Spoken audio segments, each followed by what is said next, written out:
Greetings, everyone.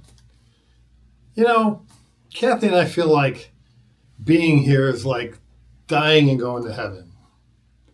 We just love this church. We're so thankful being part of it.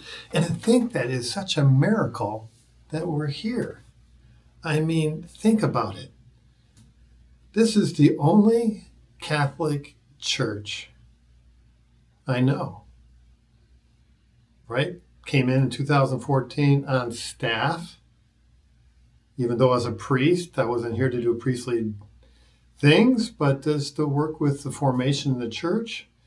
And in 2020, here I am, a married priest, a pastor of the most wonderful, beautiful church in the Archdiocese.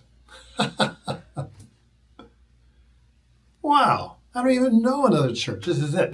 You guys are so good. I don't have to, and I'm an old guy too, so I'm not looking at this, church as a stepping stone to something greater, because there is nothing greater. It's you. So, this church, God is doing great things. People are coming. I got to tell you stories about what's going on here. And it's just so exciting. And I think that all of you are getting a sense of, hey, I'm more and more oriented here. This place is more and more important. The Mass is becoming what it is to us, the source in some of our lives. And so a lot of great things are happening here.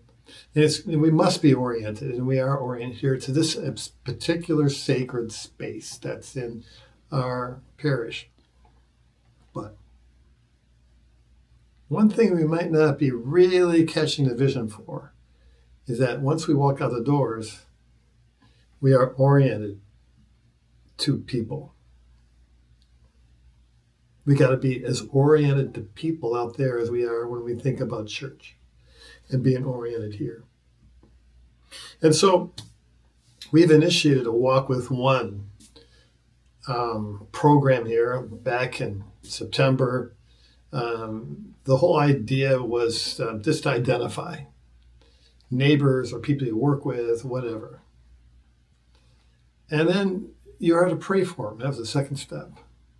Prayer is so important because God answers prayers.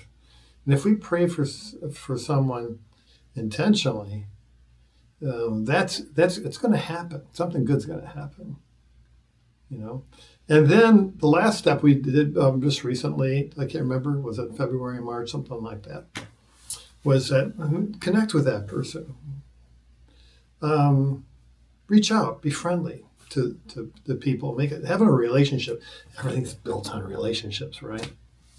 And then now the last step is to actually invite, to bring them in. I do believe that we have a church where any of us would say, I can bring this person here because I know that something special is happening, right? I can understand it if, everything was dead around or whatever. Who wants to, this, right? There's no such thing as a dead liturgy. There's such a thing as dead people, okay? The walking dead. But, we're not that way, you notice that church is growing.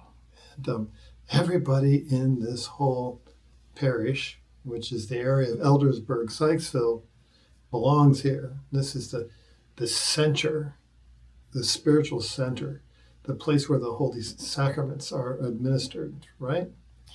And also real, authentic relationships. So maybe you've missed out on some of the other steps, and maybe, you can always start with these steps, but wherever you are in your connection with others. But right now we want to see if we can invite people because everybody belongs here. You have something. You have something that's very special that other people need. Can you imagine your life without God? A lot of people out there have a life without God.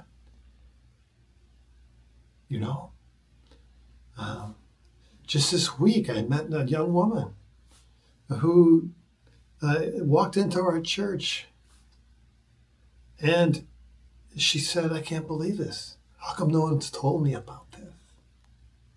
How come nobody's told me about this? Okay? So start thinking about start being oriented to people. Okay? We're oriented here, that's good, but we have to be oriented to people. God bless you.